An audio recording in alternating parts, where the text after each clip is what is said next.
Hello, Subversion and Liberty Weekly listeners.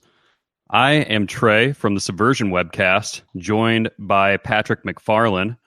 We had intended to do a in-person discussion once again, but given limitations to time and everything like that, we're doing this remotely and live streaming. So hello, live streamers.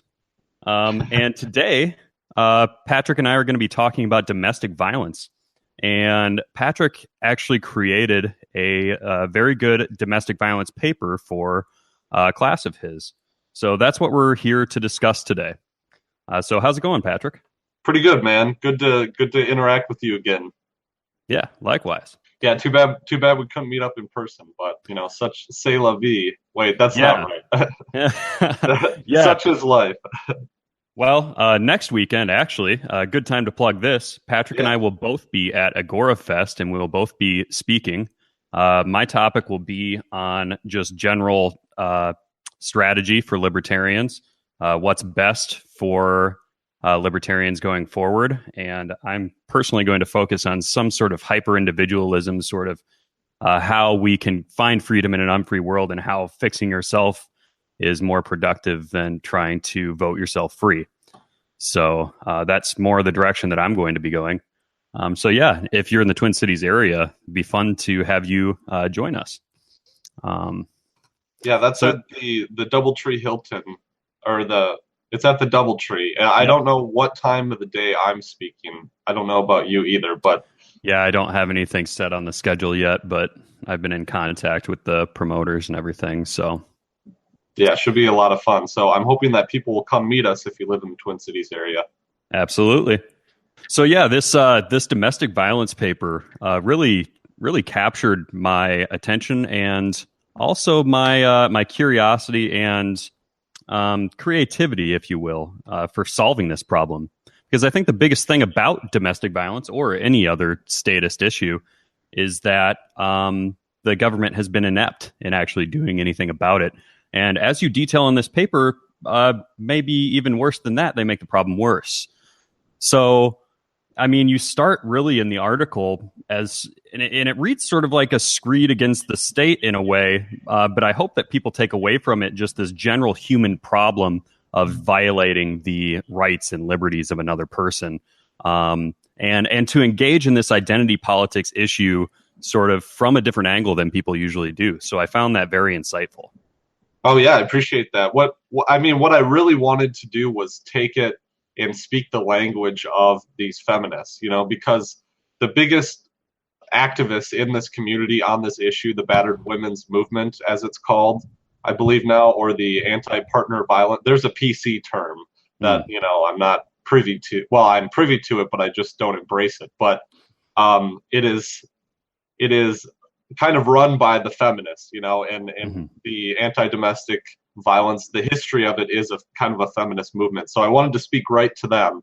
And I was surprised to find out that they know the problem with the state and they've dealt with it. And many of them have embraced the state as a solution, unfortunately. So what I was trying to do was tap into that underlying what I found sentiment against the state, because they see the state as the enforcer of the patriarchy.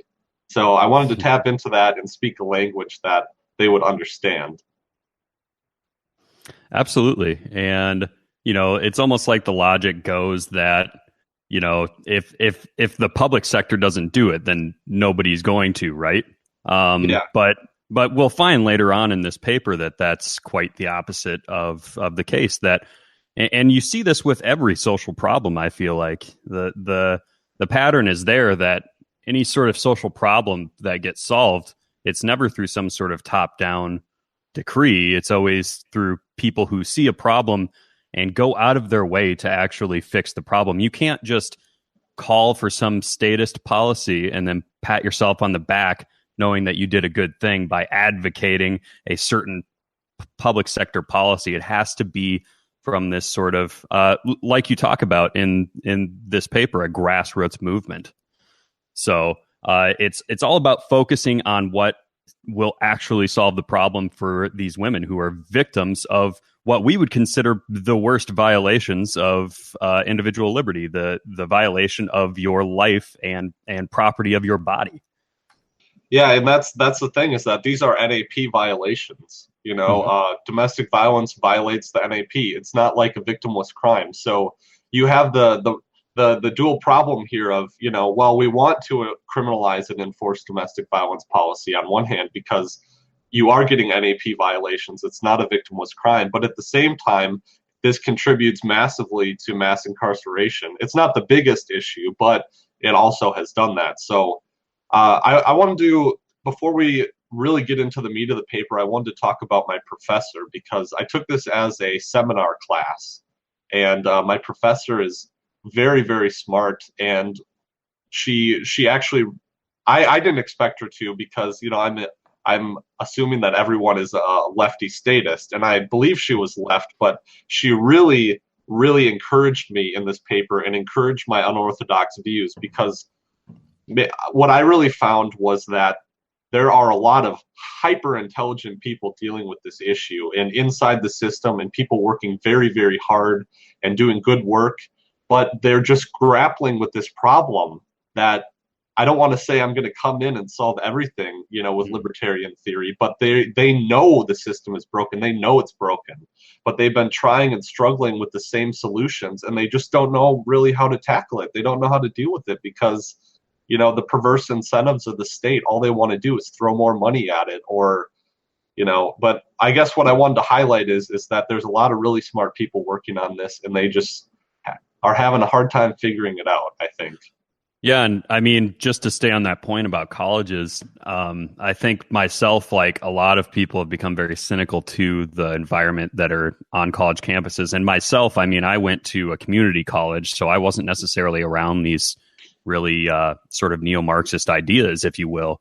I mean, the couple sort of extra classes that I had to take to get my degree were, it was an English class, but what's funny about it is it was more of like a critical race theory class, is what it ended up being, because we read about James Baldwin the entire time, and my professor was a Dominican Republic immigrant, which is fine. But the thing is, the agenda was so heavy in the class that it wasn't even about the structure of the English language. And there wasn't even any focus on like correct grammar and spelling and things like that. And a lot of these kids that came from the inner city were obviously never really had very good education. I mean, I think I'm very lucky that I came from a poor family, but was able to actually go to a decent, all things considered, a decent public school in a decently, and it's probably more the community than anything.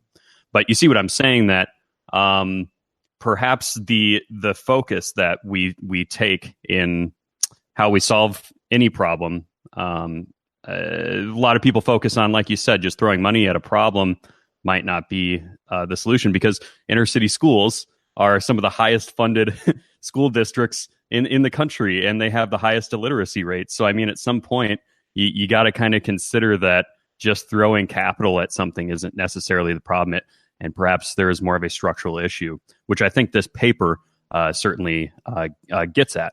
But anyway, what I was trying to get at was that you've sort of made me question my cynicism on college campuses, because from the stories that I've heard from you, that, yeah, there are people that are making genuine critiques of problems in the world. And even if we don't agree with their, super left-wing solutions to these, that they are making valid critiques. And this is certainly one of them. Yeah, and they get it. They get it. They know the problem. And it's just and not all of them want super statist solutions either. And they're pushing for a cultural change, obviously, one that we wouldn't agree with. But the two biggest things they're grappling with, one is to criminalize or not to criminalize. Another one is mandatory policies or not mandatory policies. And another one is embrace the state or don't embrace the state. And what Leigh Goodmark gets at, who I cite in the paper, she is citing this distrust of the state in domestic violence policy. But there is a quote in the paper where she says, well, a lot of battered women's advocates wouldn't. While some battered women's advocates want to embrace the state and some don't, they all agree that they don't want to go back to the days where it was a private matter, Mm. where domestic violence was a private matter only between husbands and without the state involvement. So they're butting up against the state monopoly that's happening. Yeah. And so way back in the day when it started, I make the point, and Leigh Goodmark makes the point too, that there was no recourse. Battered women, the state actually embraced and allowed these men to beat their wives because the state would not offer any legal recourse. And because, as we know, the state has a monopoly, there was no recourse aside from, banding together with your sisters and, fighting right on the ground. Mm-hmm. Yeah. And it's interesting. I just got done reading Fool's Errand by Scott Horton. And it doesn't seem like this is going to be a related point, but actually the way that violence against women is handled in Afghanistan is to pay restitution to the husband of a woman who is raped or beaten. So these are sort of like, these go back to biblical sort of superstitions about how we handle property claims, and that essentially the history and these people, these very leftist folks, have a very good critique that it is historically, the institution of marriage itself is historically about ownership of another person. So even in my own life, I've sort of had to reconcile the institution that marriage historically was and what it is today, and how I handle that with my own personal relationship. But I guess I just choose to, use that social apparatus to the advantage of my personal relationship, because it's strange to without getting married, you don't actually have the legal agency of your spouse. So if I were to ever get into an accident, or my wife were to ever get into an accident, I'm not able to make legal decisions for her if she's not conscious, unless we were married. So there's actually an element of protection now, that if you're not married, then you can't protect the ones that you love closest to you. So yeah, it's a double-edged sword, what marriage historically was and what it is today. Well, it's social engineering at its finest, and this is in my family law class, we were talking about it, and what they were talking about, how should we define marriage and how should we deal with it, and there wasn't a lot of mention made of, how about let's not define what marriage is. And I was the only one to bring up this point, that this is social engineering 101. A lot of the policy that we grapple with now has its roots in the progressive era. And the progressive era is profoundly eugenicist. And if I'm not mistaken, the first purpose of what marriage licensing was to prevent the races from mixing, or to prevent, it was control. It's a mechanism of control and influencing society. I could see that. Certainly. So, but, to get back to domestic violence, it just, I kept seeing the major point that I wanted to make, and what really surprised me with this paper was that, and I guess it's kind of a no-brainer, but the impetus behind the domestic violence movement is private. And some of the first aid societies came about voluntarily to help these battered women. But, the progressives get in, and there were some progressives behind it in the beginning, but the progressives get in and they embrace the state. I'm reading this book about Murray Rothbard's the progressive era, but also this book by a Princeton author, Thomas C. Leonard, and he talks about the eugenicist history of the progressive movement, and it's eye-opening. I mean, these quotes are as bad as you can get. You would think they are from like Nazi, SS officers, but no, they're from American economists from Wisconsin. Some of them. Well, they studied in Wisconsin, not from Wisconsin. They're from New England families, but yeah. So it's all kind of, all of this is wrapped up. It all has to deal with each other, and the profound. The profound nature of the progressive movement is that eugenicist history. But you find out that it's so linked to how our policies are today. So sorry to keep going. Oh, that's okay. And, getting into and reading your paper, it didn't really connect with me how this problem is symptomatic of a lot of other problems. And you could even say that a lot of the reasons why we have a domestic violence problem and the ones unique to America specifically are rooted in, like you were saying, progressive policies by marginalizing Black people in this country and Hispanic people in this country through labor unions within the old progressive movement is where we sort of get the dynastic cycle of poverty within marginalized groups, from keeping them from being able to engage in the market as competitors in free labor. So one great insight that I've gotten from Walter Williams, and I haven't actually read this book, but I know a lot about the points that he makes, that the progressive era, with not even unintentionally, very intentionally kept Blacks and Latinos and Asians out of the workforce, and even women out of the workforce.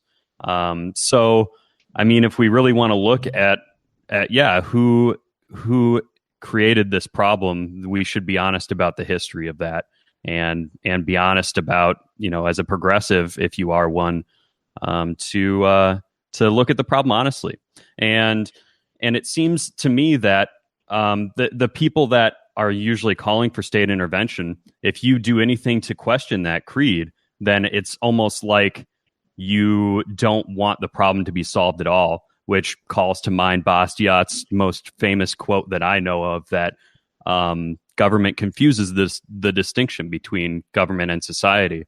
Like I was saying earlier, you can't just pat yourself on the back thinking that calling for a policy is exactly what we need, because and at the end of Bastiat's quote, he says it's almost as if because we don't want the state to raise grain, that we don't want people to eat. And I think that's such a reduction, and it's so commonplace with people. Right now, the debate is over guns, right? And that's the huge issue going on right now. And literally, my entire argument ends up coming down to the state is inept at this. And I mean, just yesterday, the FBI released a statement saying that they knew about this and failed to act. So if we're charging these people with security, it should be very obvious by now that they are not very good at it, and that we have to be more creative on how we solve these problems. Yeah, and it's a cultural thing as much as anything else. But yeah, I was going to say the recent distraction in the news cycle, which is the shooting. But well, one of the societal things that I harp on, and what Leigh Goodmark and others like her have, and I'm citing her because I quoted her the most in the paper, but the biggest correlation, I think, is lower wages and unemployment with domestic violence. And I would say, I would think another one would be drug use. Those are the two biggest things, and they're really kind of grappling with this. A lot of them have kind of eschewed the idea of the cycle of violence. What I've heard is that they're kind of backing away from that. But I mean, you get so many young men growing up without fathers, and I think that's this is the conservative in me talking, because I prefer the family unit. But you get so much of that, and I think that is the biggest driver of this. You get young men that don't have a father figure, or they have an absent father figure, or a terrible father figure, and it just this develops, the cycle of command and control. And I don't want to focus on men beating women either, because there's a substantial amount of the reverse. And so you could claim it's kind of sexist against men. I mean, we don't talk in that collectivized language, but you can make that claim that all of this is about men beating women. Well, it goes the other way too, fathers beating their sons. Yeah, and I mean, to your point about the whole family unit thing, just in the interest of full disclosure, I came from a single parent household. I was raised by my mother with my sister, and so So it really is sort of a conflicting thing for me because I'm a hardcore libertarian now, and I have very solid values. And they were imbued by my mother, but I do recognize that a lot of the behavioral problems that I and my sister both had may be partially to do with the fact that my father was largely absent from my adolescent life. Luckily for us, we had a very strong extended family and had a lot of father figures in our grandparents and uncles and things like that. So even though the immediate family of mine was very broken, there's still a case to be made that the traditional family unit was what gave me the opportunity to be here and be a successful and productive person as I am. So yeah, I mean, that's a really good point. And it's so controversial with people, especially progressives, where you can't even bring this up because it's all about, that women should be independent from men, which I don't think that any of us really argue from a legal standpoint, but I think we're just making the case that from a cultural convention sort of standpoint on what norms are, that it is probably a good thing that families have a mother and father figure in their homes, which I obviously, and I just sort of thought about this in the event of a same-sex household. And your paper didn't get to this, but I know that I've read that lesbian and gay couples have some disparaging domestic violence figures themselves. If I remember right, lesbian households or lesbian couples experience higher domestic violence rates than even heterosexual couples. So one has to even consider that there may be some sort of correlation to what's happening inside the family. And yeah, that, like I said, we just have to be honest about the root of the problem if we're ever going to solve these issues. Yeah, I mean, somebody's got to raise those kids. Yeah. Someone has to guide them. Someone has to be there when they fail, and tell them, and build them back up again, and tell them that they're worth it. And that's the biggest problem, I think, is just propagating this whole issue. But to get more into the technicality of it, from a legal standpoint, I kind of walk through in the paper too how the state is not accountable. And we see this with, Warren v. District of Columbia is cited a lot. I've done work on that. I believe that's episode 46, 47, or 48. It's in there somewhere. But another one is, I bet this boiled your blood. What do you think about the Castle Rock case? Have you heard of it before the paper? No, I hadn't. And I had notes in here to talk about that because both of those cases show that police really, I mean, even on the books, police are not there to protect us. That they are there presumably just to collect fines and ensure their jobs tomorrow. It seems to be their interest. And it seems that public sector policing, there is a profit motive there.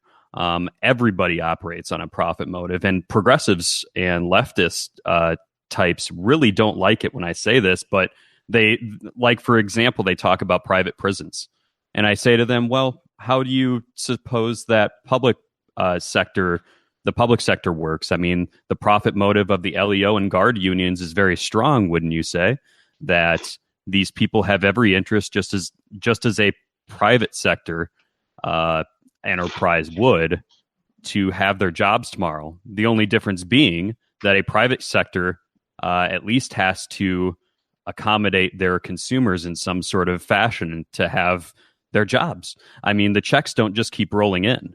And that's really the biggest insight that I could offer to any just normal people who aren't tuned into the lexicon of libertarianism, is that these are just people too, and they just have a job like any of us, and they want their job tomorrow too. And a lot of them don't deserve it.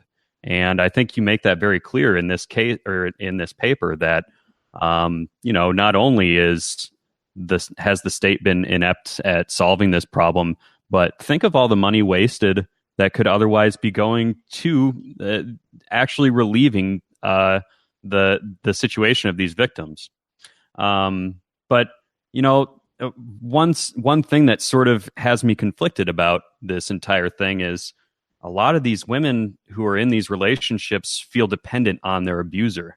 So one thing that I was going to kind of ask you is sort of what your thoughts on that are, because as voluntarists, as libertarians, we believe that the voluntary interactions, what we can observe from that, signals to us the value scale of a person. So it would be really challenging to me, and I can see it happening, that someone who would challenge my viewpoint on this particular issue would say to me, well, how do you deal with this under your logical conclusions? You know what I mean?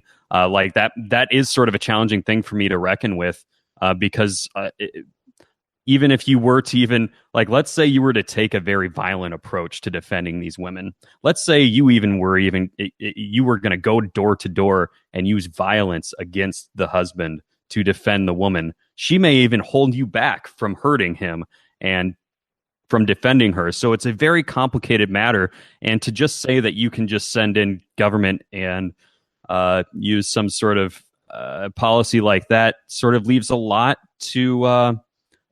of issues to deal with as to what creates the scenario that a person would hurt the people that are closest to them.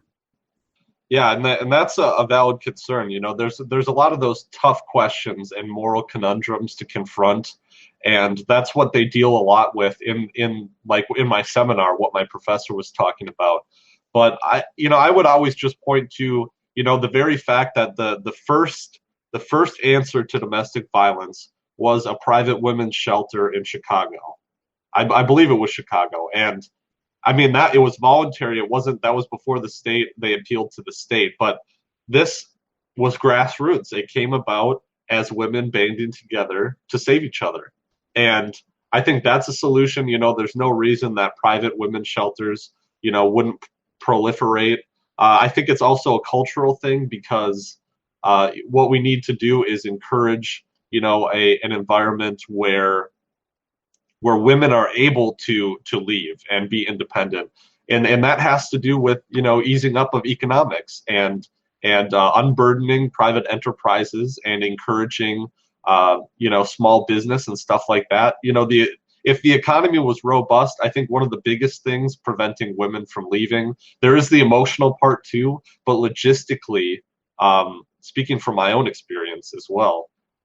Not that I was a battered woman or anything, but my wife was in a bad relationship when we met, and there was that process of how do I get her away from this? Well, for her it was logistics, it was money, and having someone to turn to, just me, even, and maybe there's something to be said about men that could help women too, but just giving women these opportunities. Financial opportunities, just improving the economy in ways that we would as libertarians, I think would be a big help. But the third answer I have to that is that we are stuck in the status lexicon of policing, and that is reactionary. The status lexicon is not preventative. The problem with the state is that they don't prevent this. They can only come in after a child has been exposed to abuse, or after a woman has been beaten, and or a man has been beaten by his wife. I don't want to get stuck in that dichotomy, but and that's what I get into with the Detroit Threat Management Center and their Victory program, and maybe we could get into that a little bit. But first, I wanted to take a little pause here halfway through and thank our sponsor, and that sponsor is gotenna.com. And that's GOTENNA. And GoTenna is great. They're our first sponsor. They provide wireless mesh networking for your cell phone. And so this little gadget here, you pair with your cell phone, and it connects you to a mesh network of other cell phones that allow you to send GPS coordinates, private encrypted messaging, and I believe phone calls as well. And this is a great service. This is the grassroots, bottom-up kind of thing that we've been talking about on the podcast. And this is great for traveling abroad. It's also great for being out in the boonies and doing some camping areas that don't have self-service. Very good for that. So if you want to check out Gotenna, go to gotenna.com and use promo code Liberty35 at checkout to get $35 off your first purchase. So thank you so much to Gotenna. So yeah, but so to get in a little bit to the second half, which is talking about Detroit Threat Management Center. Had you heard of them before, Trey? Yes, and I'm a big fan of them. I've been using videos of Dale Brown in interviews a lot, especially when the difficult question of public sector policing comes up. I find this to be one of the hardest things to talk about with normies, if you will, is that they like healthcare, and I've heard this a lot from people that are very close to me who are not quite sold on private property, is that they believe that the healthcare sector is an example of something which a market does not work for. And I think they would also throw policing in with that, because their argument is that there's no money to be made off of helping people, which I think is patently false. And I've heard you say this before, in fact, that what we really need are entrepreneurs who are daring, who are willing to take the risk to do something that is really not only a benefit to society in the services that you're providing, but provide some sort of philanthropic endeavor. And that's exactly what the Detroit Threat Management Center does. And actually, the profit model is really great. Basically, what Dale Brown says is, hey, we provide a really good private security service for our corporate clients, and they pay us so well, and we do such a good job that we can provide this service for free to battered women. It helps our PR. It protects women. It's an all-around win-win. And I just, like I was talking about earlier, this is just one of the many examples of the way that markets are able to come up with a solution to problems in a much more creative way, and it looks like a much more effective way.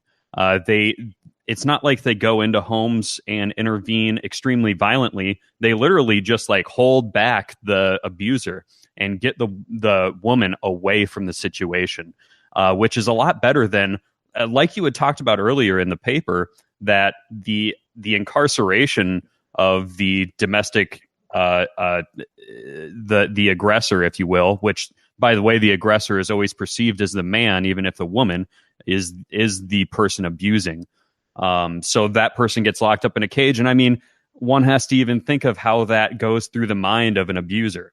You know, like, what does that tell them? That just tells them that their wife is a narc and that they called the cops on them and that they're going to get an extra couple beatings next time. You know what I mean?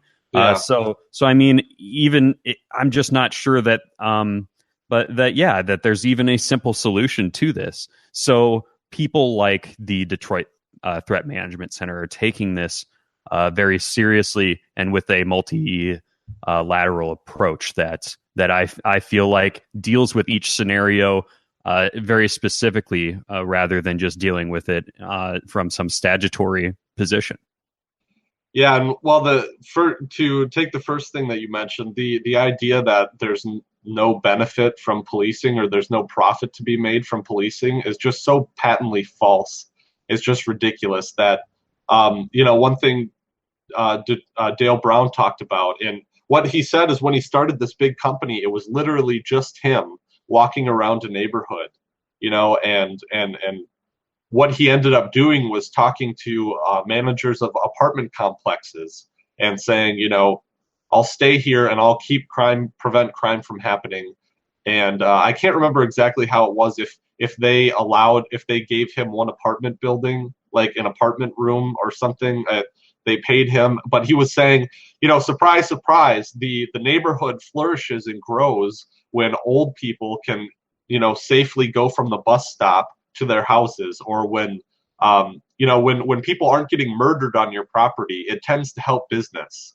And so what he's saying is the first thing that would happen is that suddenly people felt safe to go to the convenience store. And when people felt safe to go to the convenience store started being profitable. And then when that started happening, the community just built up around it. And so they're getting stuck in this dichotomy that it's a zero-sum game when you help someone. And as we know, any transaction is not a zero-sum game. Both sides benefit from it. And I'm trying to, what are some of the other things that you mentioned? I do, before we get any further on any of the points that I made, I just want to say that that just because if people view policing as this thing that only the state can do from a statutory standpoint, then you also have to recognize that in reality we have a problem with government actually creating. Like I said earlier, it all encourages predatory policing in this sort of the profit motive that is perverse by being a public sector entity. And you bring that up several times in that the public sector is guarded from any sort of accountability when they do not fulfill on their obligation, which is purportedly to protect people. So I would just say that, leaving healthcare aside, I just use that as a good parallel to this. But the fact that the Castle Rock versus Gonzalez case very clearly shows that they don't have any sort of obligation and no interest really in enforcing any kind of restraining order that would protect women. And it seems that their resources for that police department, I would imagine, without me even knowing, I'm sure that they were out on the street just looking for traffic tickets and some drugs in people's cars and things like that. So, I mean, just from the whole inability to use the private sector to protect people, I think that's just patently and categorically false, especially. And we don't know how a completely Ancapistan free market world will work, right? But we can say without any sort of doubt how things work right now and how these things are perverse.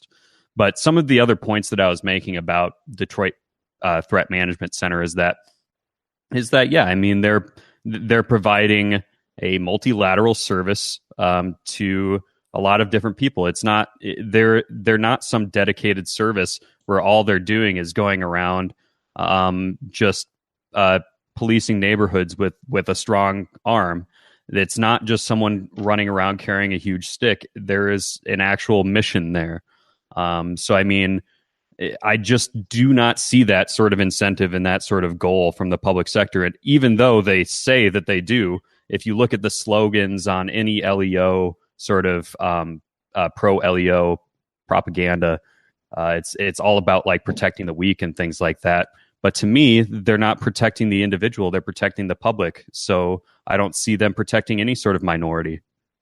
Yeah, and that's the reality that you confront with Warren v. District of Columbia and also the Castle Rock case. But in Warren v. District of Columbia, they clearly articulate, and it is only a D.C. Court of Appeals case.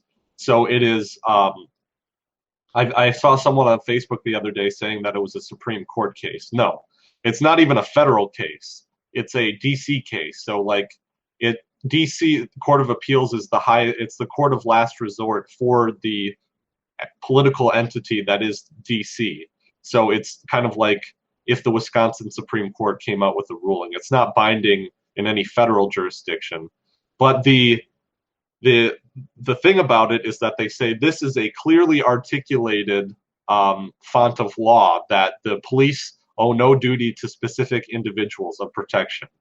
And that it has to do with tort law and stuff that I don't necessarily want to get into. But we were talking about this Castle Rock v. Gonzalez case, and let me just go over the fact pattern for very quickly.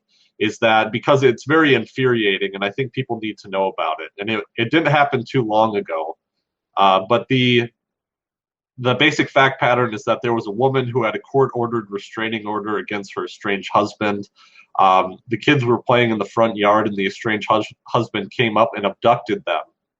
And she was called the police 4 or 5 times during the day to try and get them to enforce this court-ordered restraining order. And eventually she ends up getting she got a call from the husband saying he was at an amusement park in Denver and that he had the kids there, and she went to the police station and asked them, please, will you go check and put out an all points bulletin? And the guy at the police station said, get lost, I'm going to go have dinner or something. So eventually, in the middle of the night, the estranged husband shows up at the police station, and he commits suicide via cop, and they shoot him. And in the front seat of his truck, they find 3 dead girls. And the court, I can't remember if that was a Supreme Court. Yeah, it was a Supreme Court case. And the court is trying to decide whether there is a property interest in the enforcement of a restraining order. But the problem is that the Supreme Court is a federal court, and this happened in a municipality. And so not a federal obviously, and so the question is whether the Supreme Court can find a property interest through the 14th Amendment. And now this is a federal solution to the problem. This is not a state solution. And that kind of goes to it. And so the Supreme Court says, no, there's no property interest in the enforcement of this restraining order through the 14th Amendment, but that does not prevent the states from imposing liability by statute.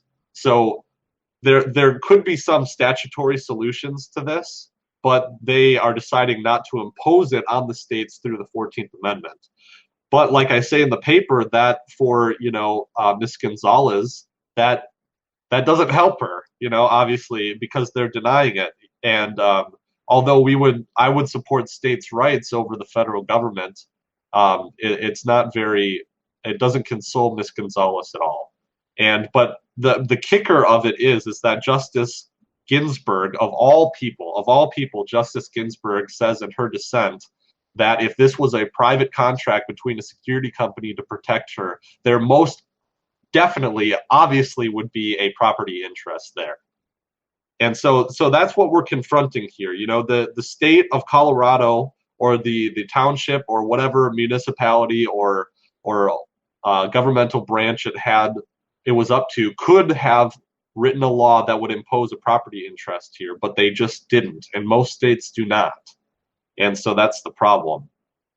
So you're suggesting that in the event that this was a private sector contract, that you're saying that there would be a sort of positive obligation on behalf of the security firm, because that's one thing that I sort of struggle with just in the whole, like, just to sideline onto private property ethics. I'm curious to get your take on this from a legal perspective, because I always just argue that profit motive itself is strong enough that you don't even need a sort of legal positive obligation, and that the event of the contract being reneged on and the service not being rendered, that would merit quite a bit of restitution on behalf of the enterprise that reneged on the contract. So yeah, I mean, I guess I'm just asking for clarification if what you're saying is that judge is trying to say that there would be a positive right on behalf of Gonzalez in that case, if it were a private firm.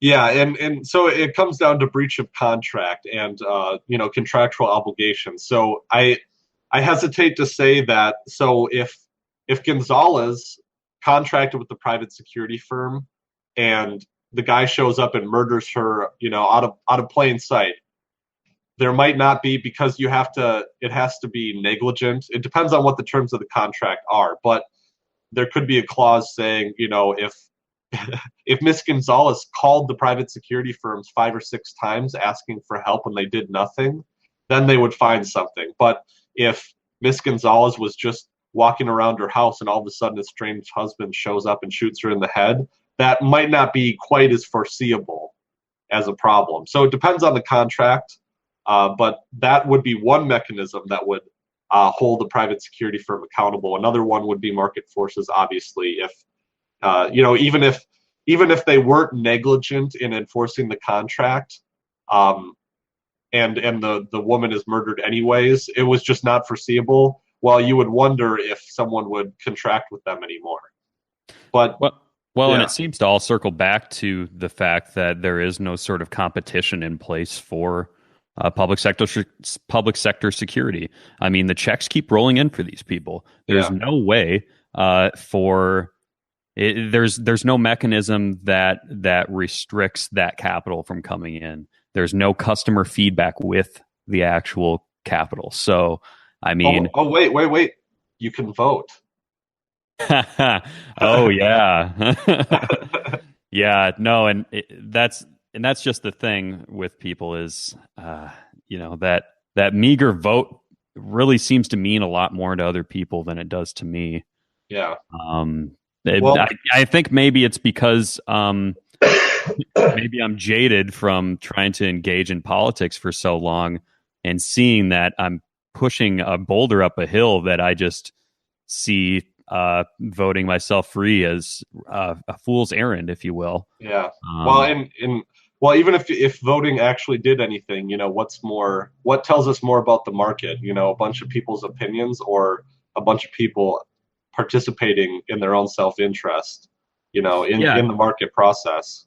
And the Austrian insight is exactly that. You could take a survey, and the next day, the person that answered that survey, their value scale might change, and there's no way for them to go back on that. Whereas in a market, you can buy one product in the commodities market. At least you can buy one product 1 week, and if you don't like it next week, you can buy a different product. So I mean, of course, this abstracts the question of security, but the principle is rather the same, especially in a time when communication is rather decentralized. I mean, if you consider it, your options for communication itself is extremely versatile.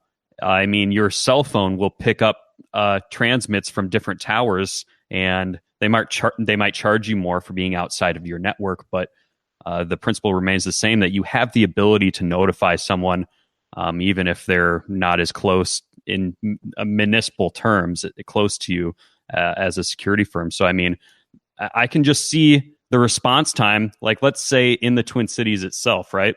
The response time for a security firm that might be based in Coon Rapids may still be able to get to me faster than the actual Minneapolis police themselves. Just to share an anecdote of mine, my work van, I'm a tradesman, my work van was broken into in St. Paul, and the police, they basically told me, well, a police officer won't be able to get out there for at least 8 hours. And I never heard anything from them. I just went to work, and I never heard anything from them for 2 days. And I called them, and I had to tell them what to put on the police report. Not that, what's on the police report is supposed to be them coming on site, looking at it, and basically for a bureaucratic formality for the insurance company, hand them a piece of paper with a stamp on it. And I had to go out of my way, tell them exactly what I wanted on the piece of paper, and then go to the police department and get them to print it out. And I had to pay them to do that. I had to pay them 75 cents for the piece of paper and the ink. You know what I mean? So it's like, what the hell do I even pay taxes for? Yeah. Well, so how can I vote that away? I don't think I can.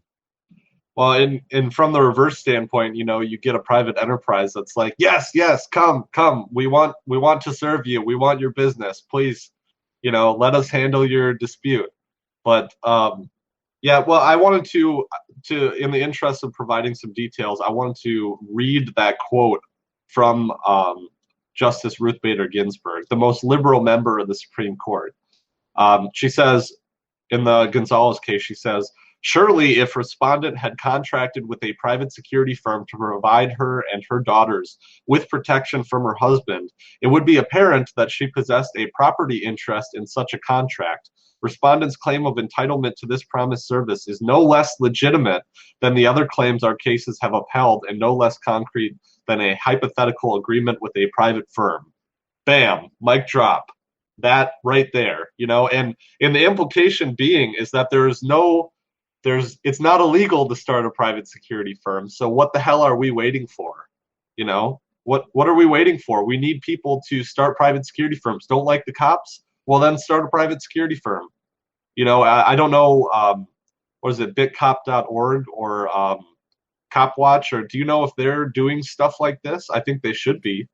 Yeah, I agree with you that they should be, and it's a lot like let me compare this to the whole YouTube controversy, where a lot of people like Dennis Prager just whine about how YouTube isn't is censoring conservatives and things like that. Well, you are always preaching about the market. Why don't you just go out there and create a better YouTube Yeah.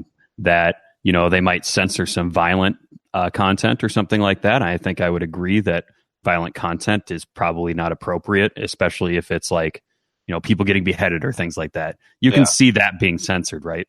But you can create alternative platforms for things, and there's no reason why and I mean, for all of the great things that Cop Block does, they expose a lot of really terrible stuff that the police are doing. But they could be monetizing that, and they could be spending or investing that in some sort of counter economic activity, if you will. Yeah. So no, I agree with you, and I think that would be a noble thing to take up. And I'm almost overwhelmed by the ideas that I could have for all these businesses, but never myself. I'm guilty of never taking the time and the money to actually do anything with it myself. So yeah, I mean that's a really excellent point. I'd have to agree with you. Yeah, and maybe what I should do is start like an alternative dispute resolution institute or something like that. But yeah, so to talk a little bit more about specifically what Detroit Threat Management Center does is they have this preventative approach, and I'm going off of the excuse me, I'm still a little sick here from last week, but I'm going off of the Tom Woods episode that he had with Commander Dale Brown, because I heard that Dale Brown's a busy guy and he doesn't do a lot of interviews, which is completely understandable because he's working in Detroit. But he just says, I'll read this block if you'll bear with me. He says, I created a sustainable system. I train people as bodyguards to create excellence in managing human threats through nonviolent approaches. And as a result, well, who'd have thunk, it turns out that wealthy people get wealthier when there's less death, carnage, lawsuits, injuries, and incarcerations on their property. This means that they like my peaceful approach because it means more prosperity for them. But my focal point was always community, family safety, and not allowing violent criminals to attack families. So it's a win-win for everyone, mutually beneficial exchange. And it's sustainable because it's profitable. And people need to know that there's prosperity with preventative protection as a model for managing human threats. And he talks about how the police department, when he came to Detroit, was all about arresting people and creating crimes and entrapping people and doing the drug trade, because, as we know, the police are just another gang in the drug trade. And he goes on saying, I created prosperous outcomes over and over without losses, without injuries, without deaths, no killings of unarmed people, no killings of innocents. And we've been attacked. We started seeing, in the most ultra-violent situations, and I learned through these extremely violent conditions, better ways to deal with things and better outcomes. And all I can tell you is that it was also because I had to. I'm accountable. I have no qualified immunity. That means if I put my hands on someone, it has to be legal. There has to be a way for me to explain this as a civilian. And as a result, we've had no court cases in 20 years and no lawsuits in 20 years. So, can you say the same of your local police department?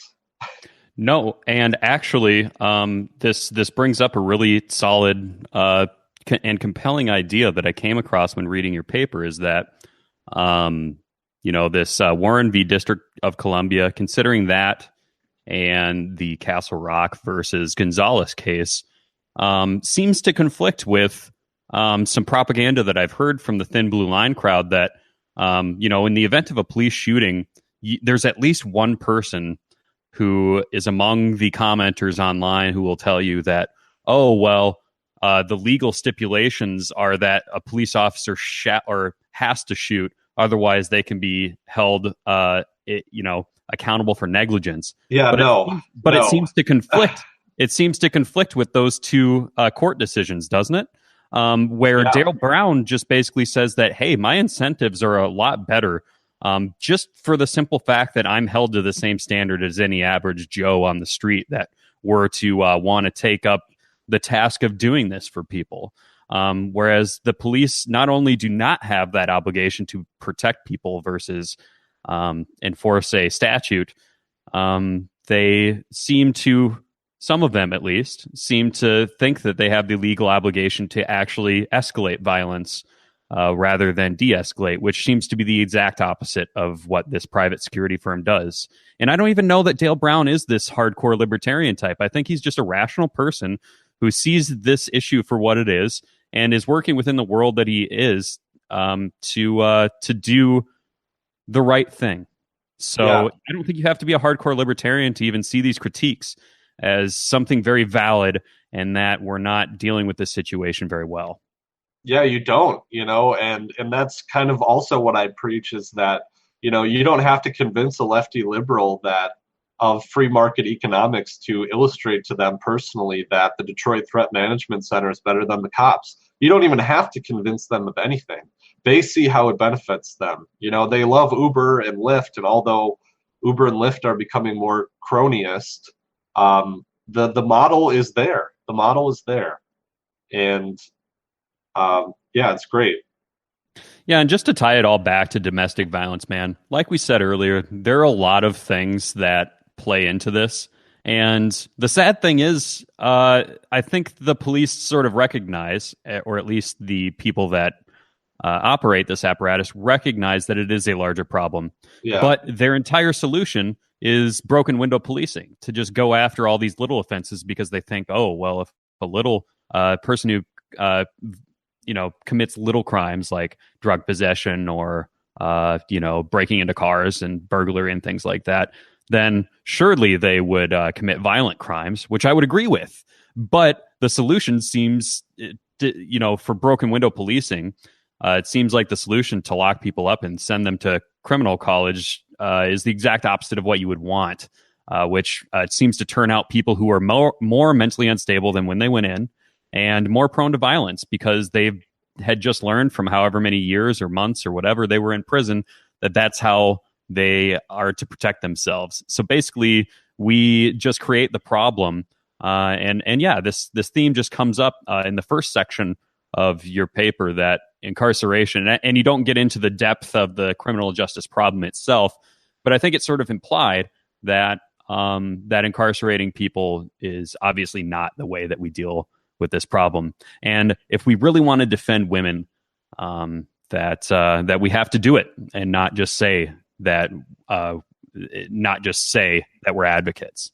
Yeah, and this is I think the police know that they're fighting a losing battle, and maybe if you're a thin blue line type, you need to realize that it's not working. And cops describe the beat as a war, war stories or something like that, and they know they're fighting a losing battle. You hear about the grind and you hear about all the terrible things in the world. Well, you're losing, and you know it. And just like the war on drugs, they know they're losing it. It should be obvious to anyone that they're losing it because drugs are still out there. They're still as prevalent as ever. And are we just supposed to keep wasting this human capital for the rest of eternity? How long is it going to take until we realize, like in the 1920s, that prohibition does not work? It doesn't work. And we need something else.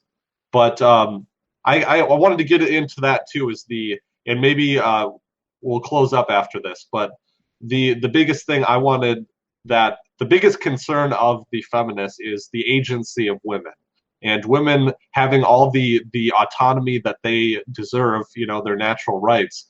And the biggest critique of these mandatory policies is A, they're heavy-handed, B, the state doesn't know what the solution is in these individual situations, and C or 3, they do limit the choices that have women made. They do limit the choices that women have. And I've seen this personally doing public defender work in the cities here. There are mandatory DANCOs, domestic abuse no contact orders, and a lot of times the victim doesn't want it. And you could talk about, that could be because they're abused and they don't know what they want and they're dealing with a lot of things, and that's valid, but it's not consensual, these mandatory DANCOs, and it is no contact, and the judge always says no contact means no contact.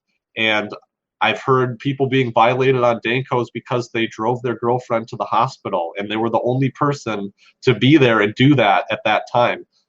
Someone giving birth to a child, you drive her to the hospital even though she needs it, and you violated a Danko and you're going to jail.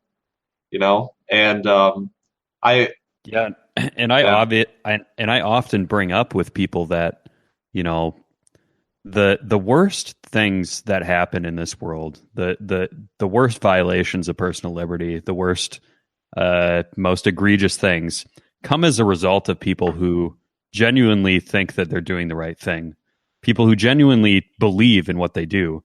It's not malicious people who do the worst things in the world. They're do-gooders. They're people who think that they are doing the right thing for people. Someone like Hillary Clinton would be a very good example of someone who I genuinely believe is totally sold on her ideology. Oh, really? I think she's a sociopathic psychopath, demon person. I think she. Yeah, that's a good question. I guess more than anything, I just mean that's the way I tend to look at it, because I always my personality, Pat. I just always try to give people the benefit of the doubt, and that I feel like the best thing I can do is just say that like I'm saying, that even if she is crazy, psychopathic, because she's just a neocon that talks a big game about identity politics. That's all she is. So whether or not she actually believes in that or not, I feel like people like her or Woodrow Wilson or Teddy Roosevelt are really good examples of people who, at least they purport to be do-gooders, right? And that their solutions in and of themselves are wholly inconsistent with their goals. Yeah. So yeah, I mean, that's a really great example that you just brought up, these no contact orders. That's a really hard thing to think about, especially given that I just brought up earlier that how do we square this whole like battered women syndrome kind of thing with the domestic violence thing?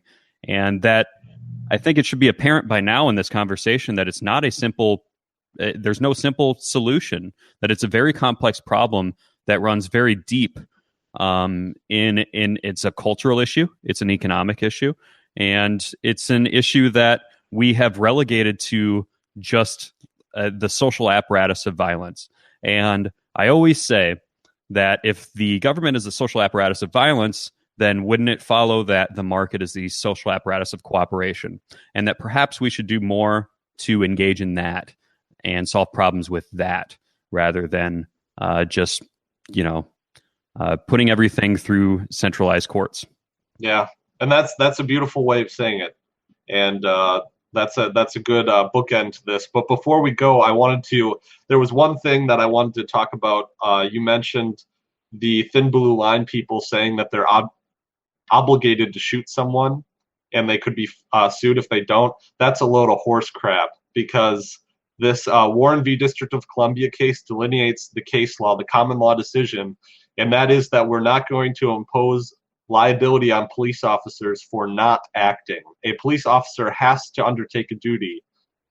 So, some of the things that they would say that police officers have not been held accountable for is, one case was a police officer, and this is talked about in Warren v. DC. There was a case where a police officer was following a drunk driver, and there were many, many signs, many opportunities for him to stop. I think he even followed the drunk driver out of the bar, and he didn't stop him, and the drunk driver ended up hitting and killing a family. And, police officer didn't undertake a duty. So there's a bunch of instances where police officers have not acted and they haven't been held accountable. But one situation in which they would be held accountable is negligently discharging a firearm and hitting someone. And that was one instance. And I think there's other instances where that doesn't hold water. Like, I know there was a case in New York City where police officers were shooting at like a suspect and they hit like 5 bystanders or 3 bystanders. I doubt they were held legally liable there because they were shooting at a suspect. That's not negligent. And that's anecdotal. I don't have the evidence to back that up. but you know what I mean. So there's this line being delineated and articulated in the courts of action versus non-action, and that goes down to like the fundamentals of tort law and negligence.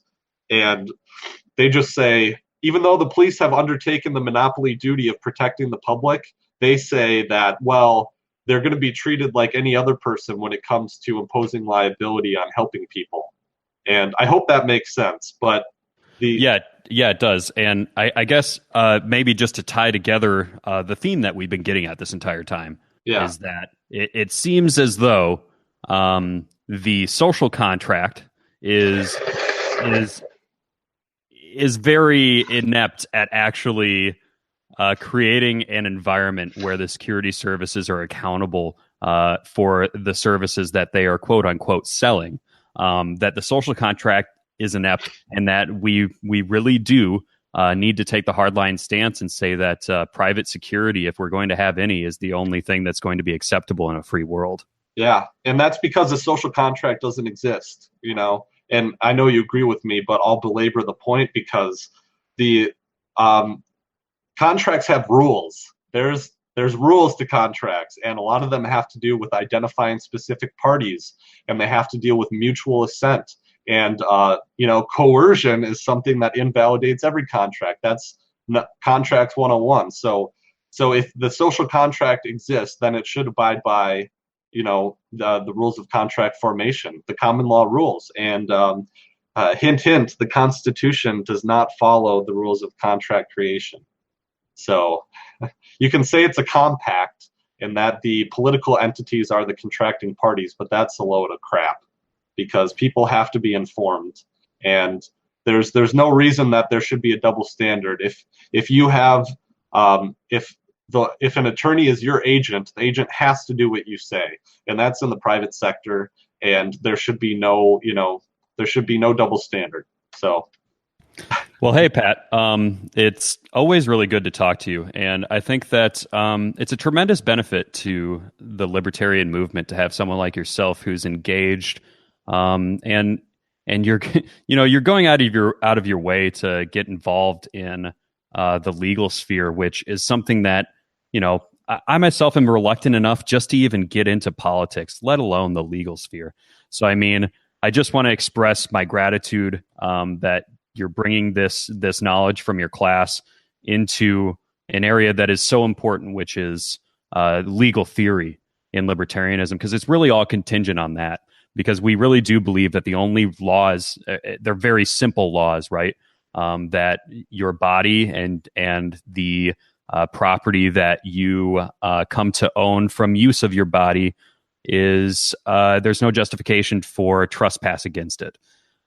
So yeah, I mean, by holding a light to the broken legal system, I think it's really important. So yeah, always good to talk to you. Yeah, definitely. I appreciate that, and I appreciate your kind words. And I'm sorry that we couldn't meet up in person today. Life happens and stuff, but we're not that far away. There'll be many more. So. There will. Alrighty. Well, we'll talk to you later, bud. Oh, and before I close, before I forget, the show notes for this will be found at libertyweekly.net/55. For anyone listening to the audio version, there's also a video version up there and on my YouTube channel, youtube.com/libertyweekly. And I believe, will this be an episode of Subversion too? Yes, it will. I'll have it at subversionwebcast.com/domestic violence. Okay, excellent. And I'll include a link in the show notes as well for the paper so y'all can read it. I should have mentioned that earlier, but also you can get it through subscribing to my email list, which there will be a link as well. So, all right, everyone, thank you. Have a good weekend. Goodbye, Liberty Weekly listeners and Subversion listeners.